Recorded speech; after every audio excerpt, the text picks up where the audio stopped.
Topesi bino mbote bisika pezo mi bino bozali kolanda magazine chrétien na bino ya Lingala tozo fongola yango na bref oyo. Révérend Espérance Mbakadi ya église ya Mangembo Bandalungwa abongisi po na bana na Nzambe nyonso milulu minene ya kobonza santa ya mobimba ya avril na maboko na Nzambe. Ekozala bongo mokolo ya lobi samedi 1er avril na ngonga ya 5h30 na boye sengili na moto nyonso aya na bute na moko ya huile pamba te service ya msodil nde ekosalema kuna. Église Les Rochers Frappés na mokambi na yango apôtre Médaka Nkolongo babongisi mikolo mine ya délivrance, ba supplication, ba enseignement na ba prière agressif oyo ba bengi na mokuse prière ya makolongulu. Na mama na likambo, rien n'est impossible à Dieu. Et bongo milulu yango ekobanda mokolo ya mercredi 5 kino mokolo ya samedi 8 avril 2023. Kobanda na ngonga ya 9h kino na ngonga ya 19h. Adresse Ezase Moko Avenue Momboyo, numéro 41 na quartier Asosa. Référence Ezana croisement Force Asosa. Bouye Imalamu. Pasteur Alexandre Amazou ya église ABMC abongisaki milulu minene oyo babengi conférence d'Abidjan 2023. Bolanda résumé oyo bandeko baseli libiso ndeko Christian Kasai na ndeko Nathalie Atatama.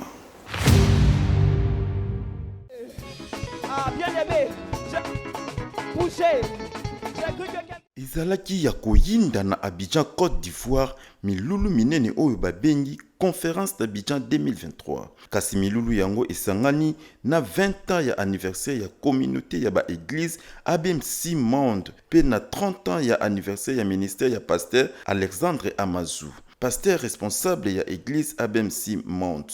Natina na yango bateyi bautaki bamboka ebele lokola Dr Mensa Otabil ya Ghana, archevêque Nicolas Duncan Williams ya Ghana, Bishop Tudor Bismarck ya Zimbabwe, pasteur Espérance Mbakadi ya République démocratique du Congo, naye moko le pasteur Alexandre Amazou ya Côte d'Ivoire.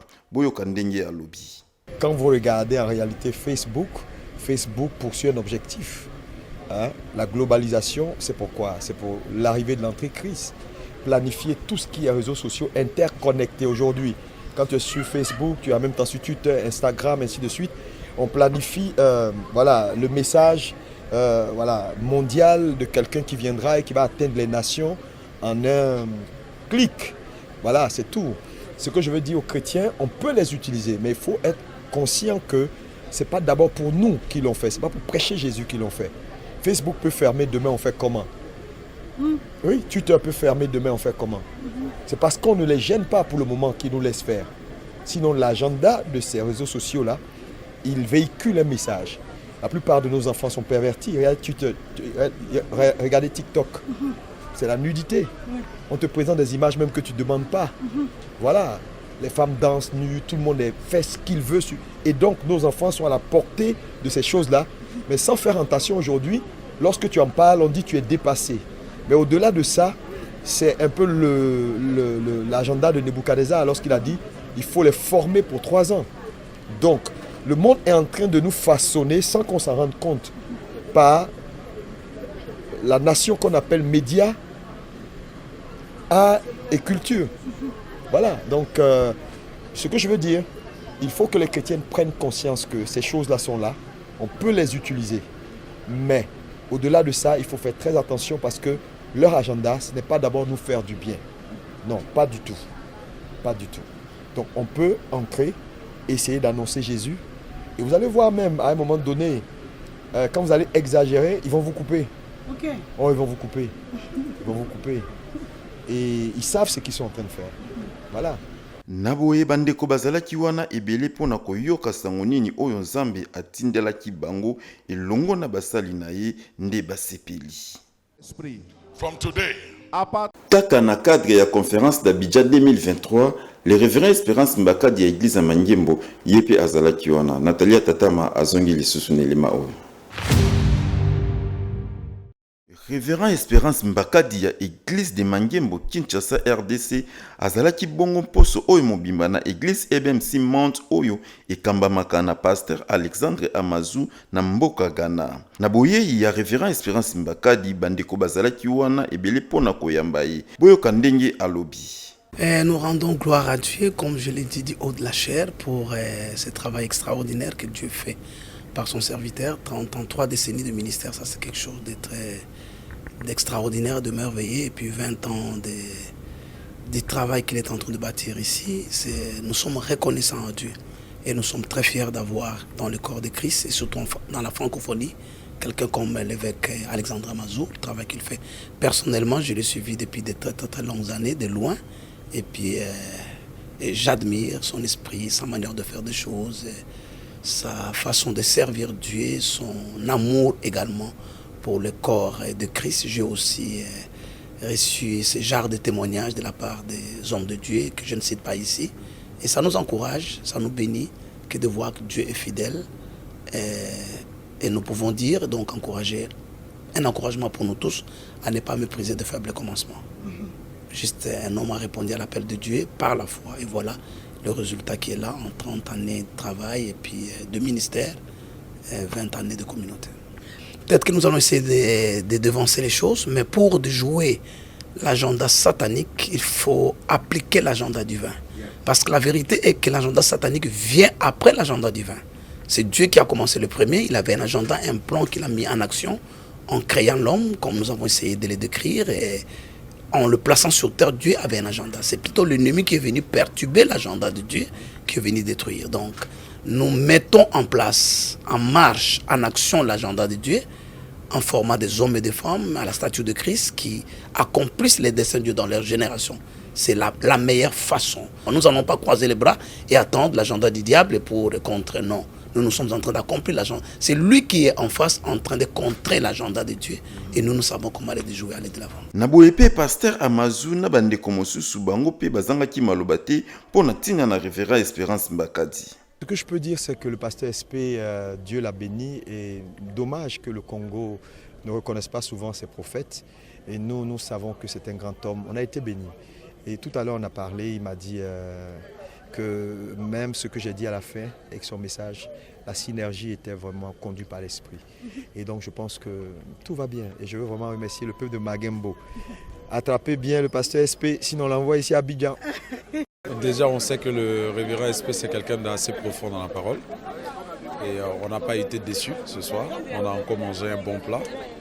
Et je pense que ce qui m'a le plus marqué dans le message, c'est la façon dont il nous a permis de comprendre les différentes étapes qu'ont traversé Bethel, donc Luz, Bethel, El Bethel, et l'importance de pouvoir ne pas oublier nos engagements envers le Seigneur dès le départ.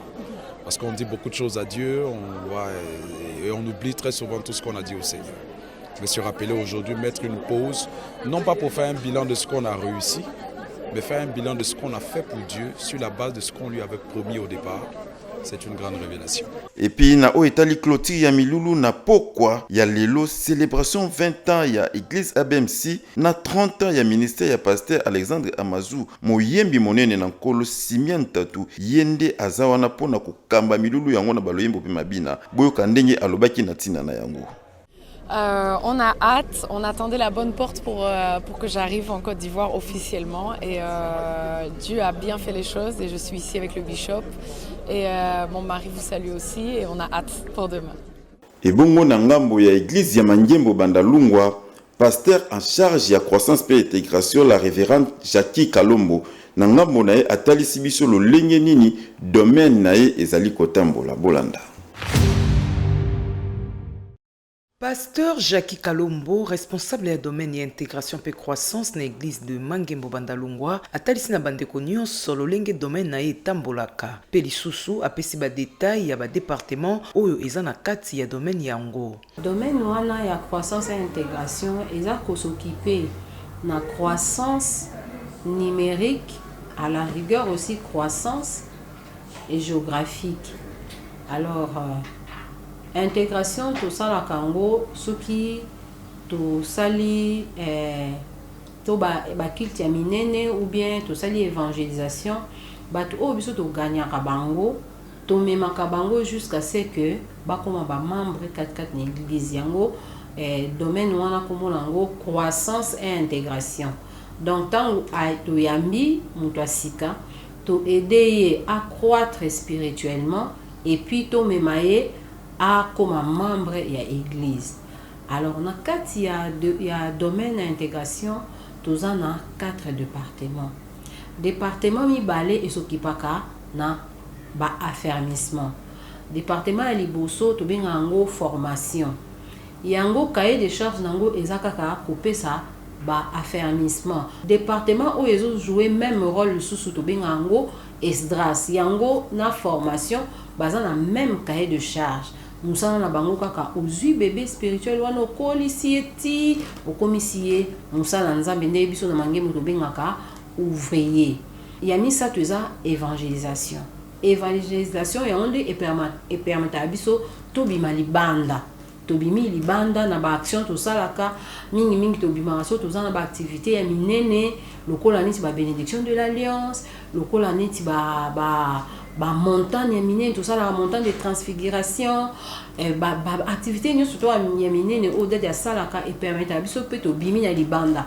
Mais en dehors wana évangélisation pas na programme na o ya kendageza na ba hôpitaux ezala na ba prison kokende ko gagner ba âme. Alors ba âme nyo surtout to zwaka bango so to ye na ba on église to ye ko pesa bango na département soit il y a extra sur sa formation pour que ba kola ba s'intégrer ba koma lobby ba ouvrier.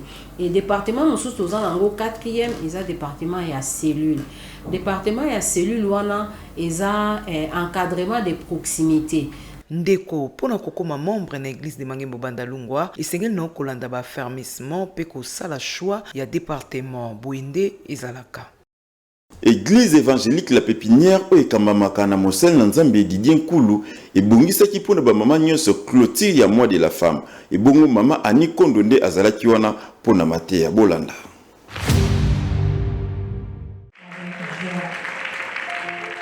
Ezalaki bongo mokolo ya mercredi 29 mars 2023 na église évangélique la pépinière, soirée ya enseignement agapé na louange elongo na mama Malachi Nkulu e bongo mateya esimbamaki na mama Ani Kondo ye atalisaki na ba mama lolenge nini mwasi ya malonga asengeli kozala. Choix ya message oyo ezalaki mpona kodéfier ba mama batala vie na bango ya bomwasi un peu différemment par rapport à l'olengo bango bazomi monela. Et puis tolingaki kolakisa maman était c'est possible que une femme puisse laisser des empreintes qui crient parce que pour comprendre malamu ete eza un verset biblique de balobi yango plus na mwasi ya proverbe 31 et so tali mona mwasi yango malamu asala makambo oyo défia même la nature des femmes, asala makambo oyo défia même les hommes qui étaient en train de la regarder, asala makambo sans tenir compte des échecs, ma avança na vie na ye et atika bilembo kitoko. Na mwasi oyo lobby, il faut un azala na regard moko ya malamu sur sa personne. Dans le banabana na bato, si la femme veut avancer, la première des choses, elle doit s'aimer. Faut milinga. Parce qu'on a milingi, on peut savoir moi inangate. Mama Malachi Nkulu yepe atalisi na ba mama suite ya ba programme na bango. Spécialité à thème eza koyeba pe moko ya mwasi ba lobela qu'elle est revêtue de gloire. Donc tu comprendre comment parce que ça peut moi le quoi abiso défense pose des questions. Son fils a lobela qui moi sur ma mère était revêtue de gloire et de force. Alors biso pe na likanisi on voulait connaître les secrets de cette femme. Na zozela mwasi wana ayeba azanani. C'est vrai qu'on en parle beaucoup. Mwasi mingi, émancipation, mwasi fois tellement. On en parle. Mais on veut que la femme comprenne.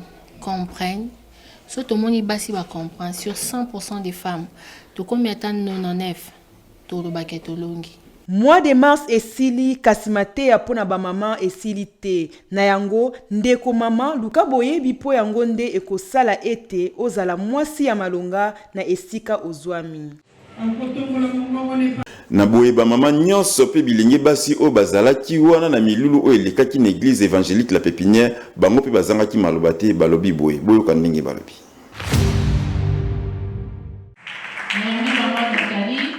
Kaka na cadre ya milulu ya enseignement pe agapé o esalemaki mokolo ya mercredi 29 mars na église évangélique la pépinière ba maman oyo bazalaki wana bango batondisamaki na esengo pe balobi boye na sepena mate yango ate biso nde nini ya kolongola tolongola kobanga de tomindimelaka biso na sepeni mpona mateo esepesinga na profite na gagner plus na kati wana donc na pamboli mama makasi ya mateo tuka nzambe apambola mama ne vraiment abondamment apamboli biso makasi na pokwa na lelo nakoki oloba bayesi biso tozala bafemme oyo toza na vision femme travailleuse mwasi alala kaka te mwasi mpe atongaka ekolo.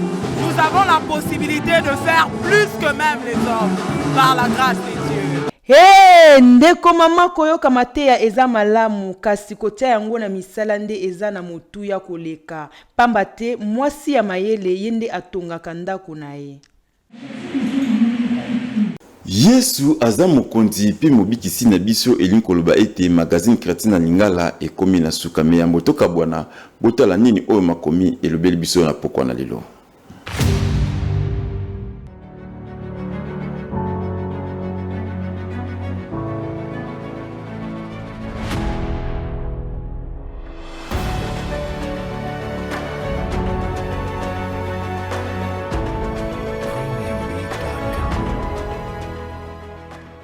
Bozalaki ebele pona kolanda magazine chrétien na bino ya lingala tokomi na suka na yango tokoyebisa bino matondi mingi pona confiance oyo bozo continuer kosala biso surtout topesi mbote na bamama nyonso pona clôture ya mois de la femme oyo tosuki api toyebisi bino à la prochaine, bye bye.